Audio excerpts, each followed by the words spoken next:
السلام علیکم ورحمۃ اللہ وبرکاتہ۔ میں ہوں اقبال سحر اور آپ دیکھ رہے ہیں ریئل نیوز ورلڈ۔ محسن پاکستان اور قومی ہیرو ڈاکٹر عبدالقدیر خان آج 10 اکتوبر کی عالی صبح اسلام آباد میں انتقال کر گئے۔ انا للہ و انا الیہ راجعون۔ محسن پاکستان ڈاکٹر عبدالقدیر خان کو اسلام آباد کے قبرستان میں سپرد خاک کر دیا گیا ہے۔ اس سے پہلے قومی ہیرو ڈاکٹر عبدالقدیر خان کی نماز جنازہ فیصل مسجد اسلام آباد میں ادا کی گئی، جس میں عوام کی بڑی تعداد نے شرکت کی۔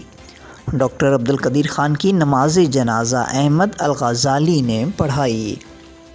ڈاکٹر عبدالقدیر خان کی نماز جنازہ کے بعد ان کے جسد خاکی کو تدفین کے لیے H8 قبرستان اسلام آباد روانہ کیا گیا، جہاں ان کی تدفین کر دی گئی۔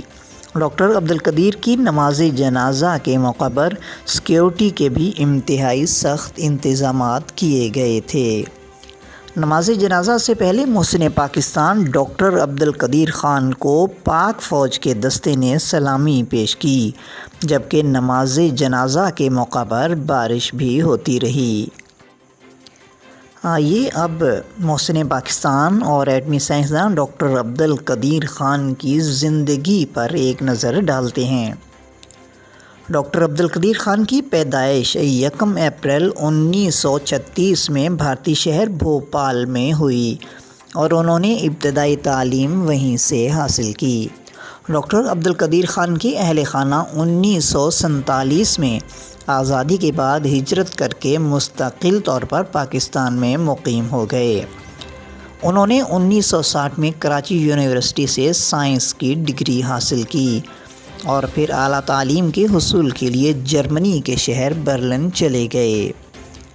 برلن میں ڈاکٹر عبدالقدیر خان نے ٹیکنیکل یونیورسٹی میں داخلہ لیا، ہالینڈ کی یونیورسٹی آف ڈیفالٹ سے ماسٹرز آف سائنس اور پھر بیلجیم کی یونیورسٹی آف لیون سے ڈاکٹریٹ کی ڈگری حاصل کی۔ اس کے علاوہ انہوں نے ایمسٹرڈیم میں physical dynamics research laboratory join کی۔ بعد ازاں ڈاکٹر عبدالقدیر خان 1976 میں واپس پاکستان آ گئے، جہاں انہوں نے انجینئرنگ ریسرچ لیبارٹریز میں شمولیت اختیار کی، جس کا نام 1 مئی 1981 کو جنرل ضیاء الحق نے تبدیل کر کے doctor A.Q. Khan research laboratories رکھ دیا تھا۔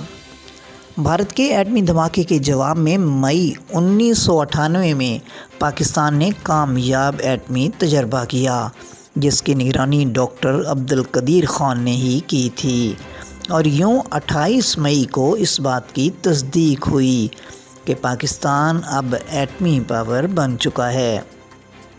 ڈاکٹر عبدالقدیر خان نے کئی مرتبہ اس بات کا تذکرہ کیا کہ ہمارے ملک میں ایٹمی پروگرام سابق وزیر اعظم ذوالفقار علی بھٹو نے شروع کیا تھا، جسے بعد میں مختلف حکمرانوں نے آگے بڑھایا۔ Doctor A.Q. خان کے انسٹیٹیوٹ نے ان کی سربراہی میں نہ صرف ایٹم بم بنایا، بلکہ پاکستان کے لیے 1000 کلومیٹر دور تک مار کرنے والے غوری میزائل سمیت چھوٹی اور درمیانی رینج تک مار کرنے والے متعدد میزائل تیار کرنے میں بھی اہم کردار ادا کیا۔ واضح رہے کہ ڈاکٹر عبدالقدیر خان کو 13 طلائی تمغوں سے نوازا گیا، جبکہ آپ پہلے پاکستانی ہیں جنہیں 3 صدارتی ایوارڈز بھی دیے گئے ہیں۔ اس کے علاوہ ڈاکٹر عبدالقدیر خان نے 150 سے زائد سائنسی تحقیقاتی مضامین بھی تحریر کیے۔